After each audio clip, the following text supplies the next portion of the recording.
Chapitre 8. Altona, véritable banlieue de Hambourg, et tête de ligne du chemin de fer de Kiel qui devait nous conduire au rivage des Belts. En moins de 20 minutes, nous entrions sur le territoire du Holstein. À 6h30, la voiture s'arrêta devant la gare, les nombreux colis de mon oncle, ses volumineux articles de voyage furent déchargés, transportés, pesés, étiquetés, rechargés dans le wagon de bagages, et à 7h nous étions assis l'un vis-à-vis de l'autre dans le même compartiment. La vapeur siffla, la locomotive se mit en mouvement. Nous étions partis. Étais-je résigné? Pas encore. Cependant l'air frais du matin, les détails de la route rapidement renouvelés par la vitesse du train me distrayaient de ma grande préoccupation. Quant à la pensée du professeur, elle devançait évidemment ce convoi trop lent au gré de son impatience. Nous étions seuls dans le wagon, mais sans parler. Mon oncle revisitait ses poches et son sac de voyage avec une minutieuse attention. Je vis bien que rien ne lui manquait des pièces nécessaires à l'exécution de ses projets. Entre autres, une feuille de papier, pliée avec soin, portait l'en-tête de la chancellerie danoise, avec la signature de monsieur Christiansen, consul à Hambourg et l'ami du professeur. Cela devait nous donner toute facilité d'obtenir à Copenhague des recommandations pour le gouverneur de l'Islande. J'aperçus aussi le fameux document précieusement enfoui dans la plus secrète poche du portefeuille. Je le maudis du fond du cœur, et je me remis à examiner le pays. C'était une vaste suite de plaines peu curieuses, monotones, limoneuses et assez fécondes, une campagne très favorable à l'établissement d'un railway et propice à ces lignes droites si chères aux compagnies de chemin de fer. Mais cette monotonie n'eut pas le temps de m'fatiguer, car 3 heures après notre départ, le train s'arrêtait à Kiel, à 2 pas de la mer.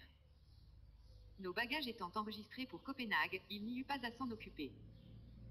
Cependant le professeur les suivit d'un œil inquiet pendant leur transport au bateau à vapeur. Là ils disparurent à fond de cale.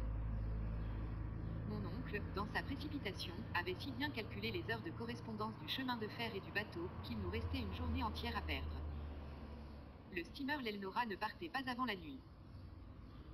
De là une fièvre de 9 heures, pendant laquelle l'irascible voyageur envoya à tous les diables l'administration des bateaux et des railways et les gouvernements qui toléraient de pareils abus.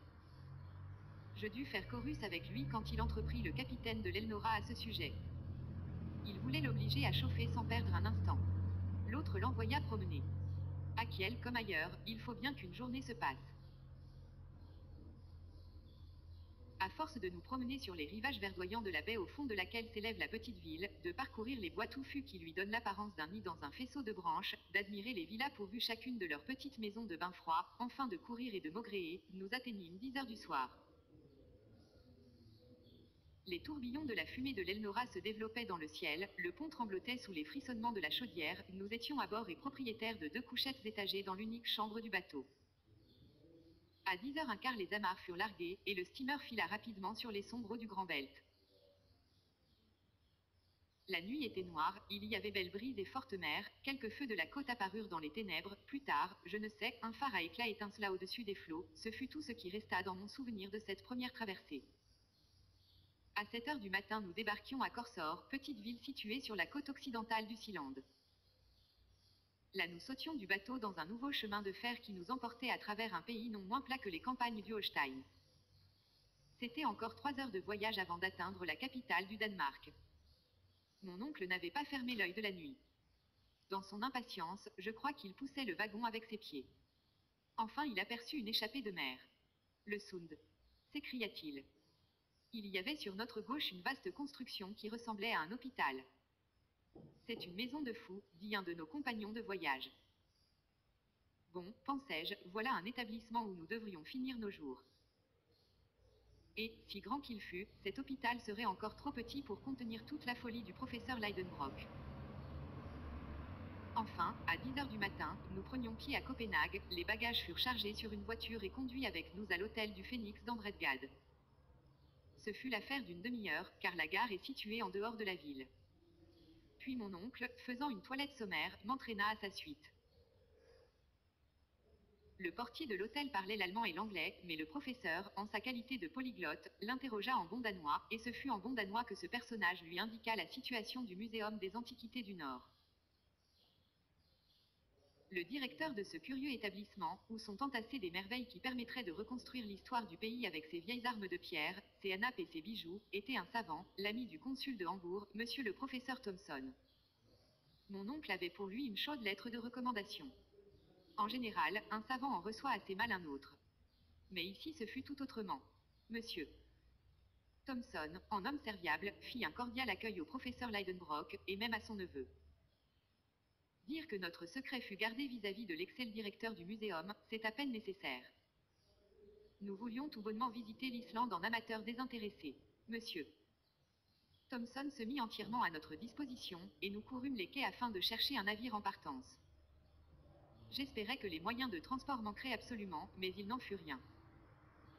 Une petite goélette danoise, la Valkyrie, devait mettre à la voile le 2 juin pour Reykjavik.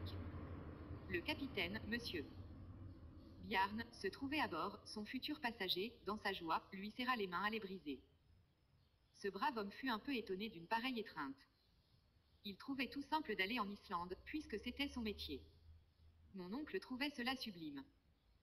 Le digne capitaine profita de cet enthousiasme pour nous faire payer double le passage sur son bâtiment.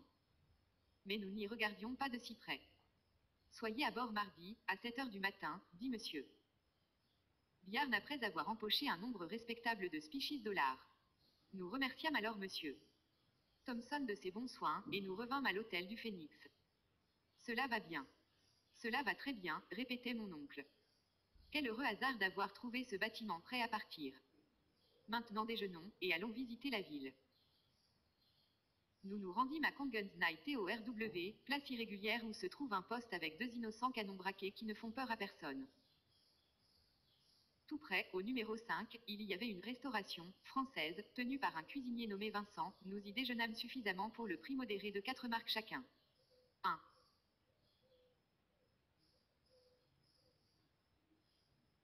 Puis je pris un plaisir d'enfant à parcourir la ville, mon oncle se laissait promener, d'ailleurs il ne vit rien, ni l'insignifiant palais du roi, ni le joli pont du XVIIe siècle qui enjambe le canal devant le muséum, ni cette immense cénotaphe de Thorvaldsen, ornée de peintures murales horribles et qui contient à l'intérieur les œuvres de ce statuaire, ni, dans un assez beau parc, le château bonbonnière de Rosenborg, ni l'admirable édifice Renaissance de la Bourse, ni son clocher fait avec les queues entrelacées de 4 dragons de bronze, ni les grands moulins des remparts, dont les vastes ailes s'enflaient comme les voiles d'un vaisseau au vent de la mer.